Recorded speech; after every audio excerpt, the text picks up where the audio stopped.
Hey, what's up everyone? Today I'm just going to be covering my thoughts on the Windwalker Monk Legion changes and also what I think of the new Demon Hunter stuff that we've been seeing on the early beta/alpha. I've been meaning to make this video for a while, but it keeps on getting pushed back, and when I think of it, it was kind of for the better, as the majority of information regarding the classes has been data mined on Wowhead and MMO Champion, and if I'd made it earlier, I wouldn't have had all this information to talk about. But anyway, without any further delay, let's get into it. Also, feel free to let this just play in the background while you do other stuff. I'll have some PvP playing as video if you want to watch, but this is something that you can just listen to if that's your thing. First off, Jab has been removed and Tiger Palm now serves the same purpose, meaning that it is our chi generator and energy spender. The armor penetration buff that came with Tiger Palm is now gone, and I kind of like this change, because it felt like a hassle to use such a weak ability just to hit slightly harder on other people. Next, our mastery has been changed. Currently it gives us an extra chance to generate Tiger Eye Brew, but Tiger Eye Brew has been changed so that it's a 1.5 minute cooldown, and doesn't need to be ramped up. However, the damage and healing increase was changed to 30%, down from a maximum of 60. Our new mastery makes it so that when we use an ability which is not a repeat of the previous ability, we hit 10% harder, and 10% is the baseline amount that you will have without any mastery on your gear. Blizzard has stated that it would be about a 25% increase with typical gear. Again, I like both of these changes. The new mastery will be a good passive damage increase, so that we hopefully don't have to rely on our cooldowns to deal good damage. But my only concern is the loss of downtime of Tiger Eye Brew, and what that could potentially mean for our survivability. If our healing isn't strong outside Tiger Eye Brew, we could be really easy to kill, because as it stands now, we can have lots of uptime on Tiger Eye Brew, which is a 60% healing increase at 10 stacks. But losing that could be really bad. We'll have to see how it plays out, but these changes in my opinion are good for the way the class will play. Next up, our filler ability Whirling Kicks has been reduced to cost only 1 chi. This is really good news because the energy cost on Tiger Palm would be taxing, but since this costs only 1 chi, that's good news for the uptime we will have. Also, the damage has been increased on Whirling Kicks. I don't know by how much exactly, but if you look at the data mine changes and the equations which determine how hard the ability will hit, the figures which are being added or multiplied and not subtracted are being increased, so that's good news. Rising Sun Kick still costs 2 chi, but the damage debuff it inflicts on people has been removed. With the removal of the Tiger Palm and Sun Kick damage increases, this means that our rotation will be a lot more flexible, and that you'll be able to use whatever you want, whenever you want, which is good, which means no more worrying about having your Tiger Palm and Sun Kick buffs up before you burst. Again, damage increase for Rising Sun Kick has been shown as well. Fist of Fury still costs 3 chi and the damage has been increased, and also the cooldown has been reduced to 20 seconds from 25. But it doesn't stun people passively anymore, but it can be used while moving. This initially worried me, and if I had made this video earlier, I would have said that this is bad because the stun was a must-have, but there's a PvP talent which gives it a 5-yard cast range and it stuns them, and you can still use it while moving, which is really fantastic. I quickly want to mention that Detox is now a Mistweaver only thing, which kind of sucks because it helped us fight against Death Knights and Priests and stuff like that, but I'm sure we can live without it. Now, Surging Mist has been replaced with an ability called Effuse. Now, I'm not entirely sure about this ability. Some sources say that it has a 1.5 second cast time, and other sources say that it's an instant cast. Now, I don't think Blizzard would just change the name but have the ability do the exact same thing, unless the name of the ability really didn't match the class at all. So I'm leaning towards this being an instant cast heal, which is awesome. If you played Monks in Mr. Panzara, you would know that there is a healing ability called Healing Elixirs, which was the bread and butter of the class. It was an instant cast heal, but it worked like an AoE spell such as Blizzard, where you would cast it and click on an area on the ground. But this new ability called Effuse would work just like Surging Mist would, but it's an instant cast, which makes it really good for healing yourself and being able to heal while moving, and heal other people as well. If we get this instant cast heal, this is by far my favourite change. Now, Touch of Death is also different. Currently, the majority of people use the glyph of Touch of Death, which removes the chi cost but increases the cooldown. Now, Touch of Death costs no chi and is a 2-minute cooldown, and the way it works is very different. Right now you would have to use it on a player at or below 10% health. Now you can use it at any health, and it leaves a debuff on your target which, after 8 seconds, deals damage equivalent to your HP. But it does less damage against players. How much damage it's going to do on players, I have no idea, but this could be really good. A debuff like this could be removed with stuff such as Bubble or Ice Block. If you use this on a mage for example, and this ability hits really hard, he may have to use Ice Block to remove it or risk taking huge damage. If he Ice Blocks, then you have a 30-second window to use Touch of Karma and not have to worry about it getting removed. This works the other way around. If you Karma and he removes it, you can Touch of Death him in the next 30 seconds and he'll have to take all the damage. This could be really good for forcing cooldowns on your opponents, but we'll have to see how hard it hits. Also, I would like to mention that all major glyphs have been removed, and their functionality is either embedded into the ability itself, or it's in something like the PvP talent tree, which we're going to talk about right after we talk about the changes to our normal talent tree. Currently the first row in our talent tree is our mobility row, where we can choose between Tiger's Lust, Celerity or Momentum. Now it has been replaced with the row which contains Chi Wave and Chi Burst. So in our first row we can choose between Chi Burst, Chi Wave, and a new passive which causes Tiger Pump to apply Eye of the Tiger, which deals damage equivalent to your attack power to the target over 8 seconds, and it also heals you. The amount of healing it does is unspecified. This would be good for people who like a passive playstyle and don't really want stuff like Chi Wave or Chi Burst cluttering their bars, but I don't think this will do much damage or healing. Currently our attack power is something like 5000, which over the course of 8 seconds is really underwhelming. Considering Chi Burst can hit up to 70,000 for me at the moment, I can't see myself taking that if it isn't powerful, but I would take it if it was on par with the others. Next is the mobility row, which consists of Tiger's Lust, Celerity and Chi Torpedo. Now this is fantastic because Chi Torpedo does no damage or healing anymore, so it's no longer mandatory, but it has traits which would make you consider taking it. The other two talents are the same, but Chi Torpedo travels further than Roll, and now the talent called Momentum, which we currently have, has been combined with Chi Torpedo. So when you use a Chi Torpedo, your movement speed is increased by 30% for 10 seconds, stacking twice. I really love this change because I honestly don't like being forced into taking Chi Torpedo. Even though I kinda like using it, I would prefer taking Rushing Jade Wind.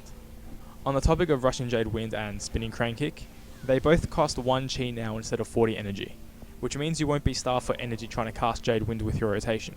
And because Blackout Kick only costs 1 Chi now, it will be a good ability to fill the gap and keep your mastery damage increase going. What I mean by that is, just say you have 4 Chi, use a Rising Sun Kick, now you have 2 Chi, and all you can cast is Blackout Kick or Jade Wind. If you use Blackout Kick twice, you'll lose damage on the second Blackout Kick. But if you use Blackout Kick and then Jade Wind, both will hit harder because of your mastery.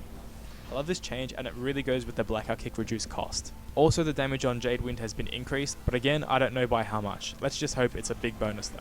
The next tier is our Chi/energy generating tier. Ascension and Power Strikes are unchanged for Windwalker, but Chi Brew has been removed and replaced with Energizing Elixir, which has a 1 minute cooldown and instantly restores all of your Chi and your energy. That makes it really powerful and it will certainly help keep our rotation flowing. The next is our Control tier.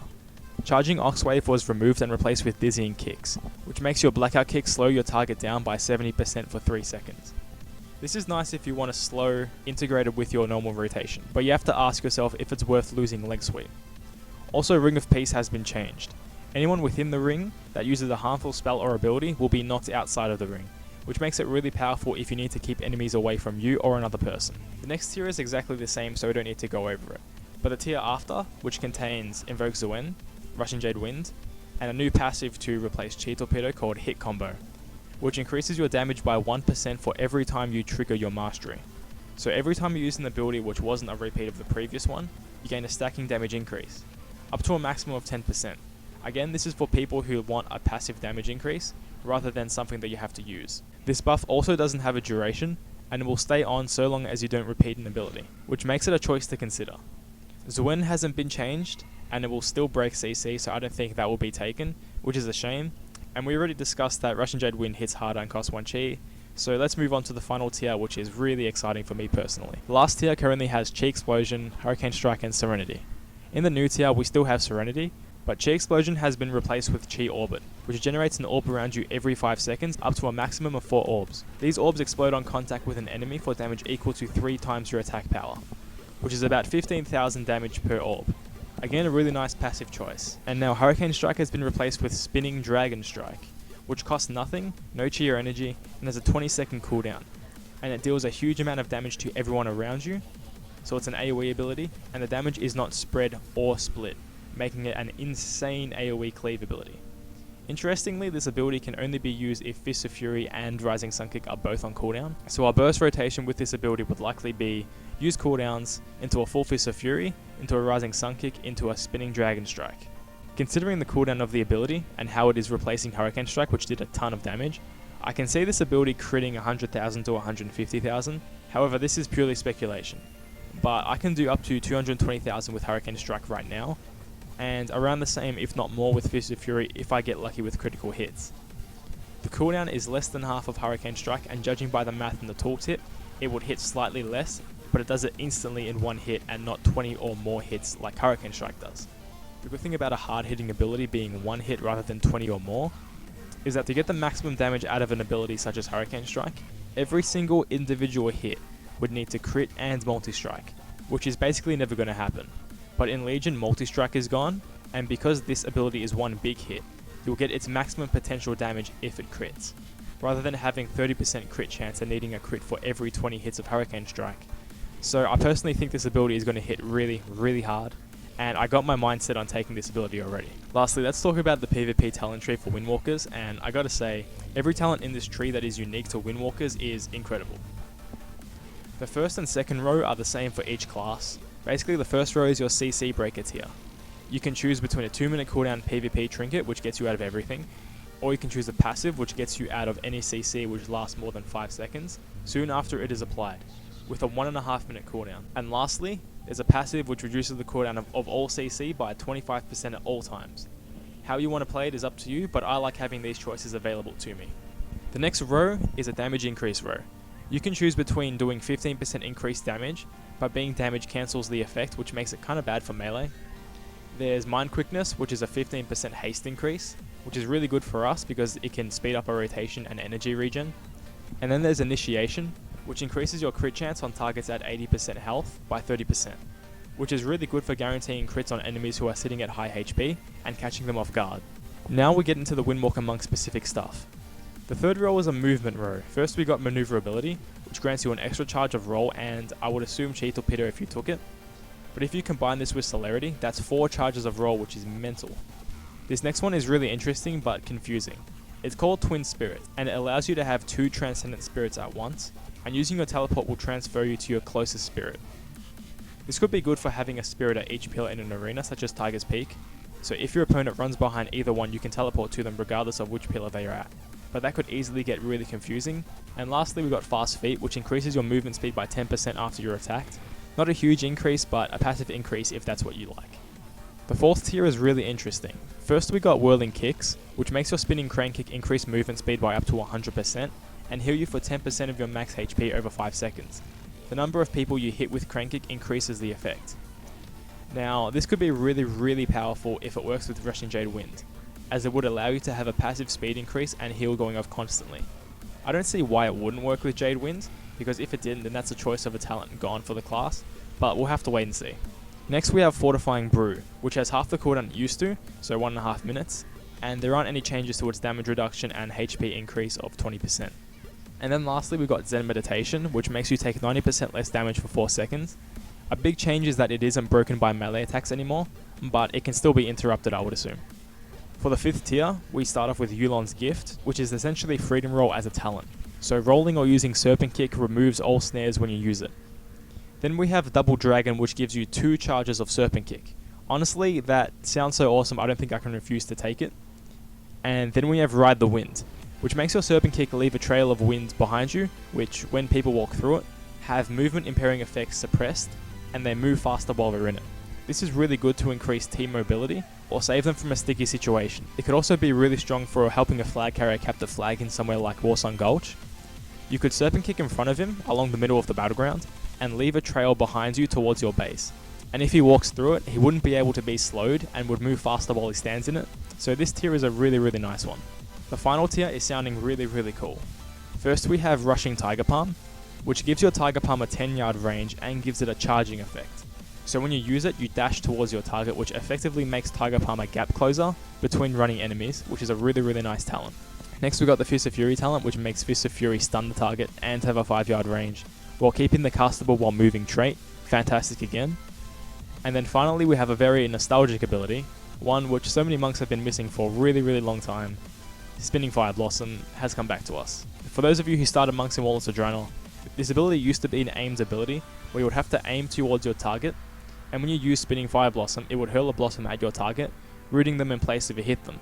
This had a 40-yard range and was so crucial to catching up to kiting classes. However, it only rooted targets in place if they were a certain distance away from you. Now, however, this ability doesn't need to be aimed, and it instantly just goes towards your target. And when you cast it, if the target is out of your melee range, they'll be stuck in place when it hits them, and it will hit 50% harder. I don't know exactly how hard this hits, and we really won't know until we get into the beta or until Legion arrives, but the CC effect of this ability is really what matters, and I'm so happy to have it back. In Mr. Pandaria it didn't really hit that hard, I can't remember exactly, but still, it's really nice. Now one thing I have to give Blizzard credit for is making this talent tree have so many different choices which all sound amazing. For the last tier I honestly can't decide which of the talents I would take because they all sound so good. As opposed to one normal talent tree in Wall of Adrena where it's like, Suin breaks CC and hits like a wet noodle, Jade Wind tickles my opponents with leaves and breaks my rotation, so I gotta take the ability which costs nothing and goes through armor and hits up to 70,000 cos balance. At least now we have choices which all offer strong buffs for our class, and I really hope Blizzard keeps a lot of these talents and doesn't go back on their word. And I've looked through other classes and honestly I want to play all the classes that I used to play, which were rogues and warriors, and I have to say I really want to play outlaw rogues. All in all, I'm extremely pleased with the monk changes and really excited. Anyway, that's it for this video. I will be talking about Demon Hunters in a future video, and I was going to talk about it today, but it took so long to write the script and record that I realized I didn't have the time for it, so that'll be soon. Hope you all enjoyed and I hope you don't mind the different approach to this video. Feel free to leave your own thoughts and opinions in the comments, and also feel free to ask any questions. If you want me to do a Q&A and answer a certain question, I've been gathering questions for it but I don't have enough to make a video. So if you want your question to be in a Q&A, then ask whatever you like in the comments and have the letters Q&A in capitals before the question and I'll put it in the video. Otherwise you can leave that out and I'll reply to you in a comment. Thanks for tuning in everyone, hope you all enjoyed and I'll catch you all in a future video. See yas.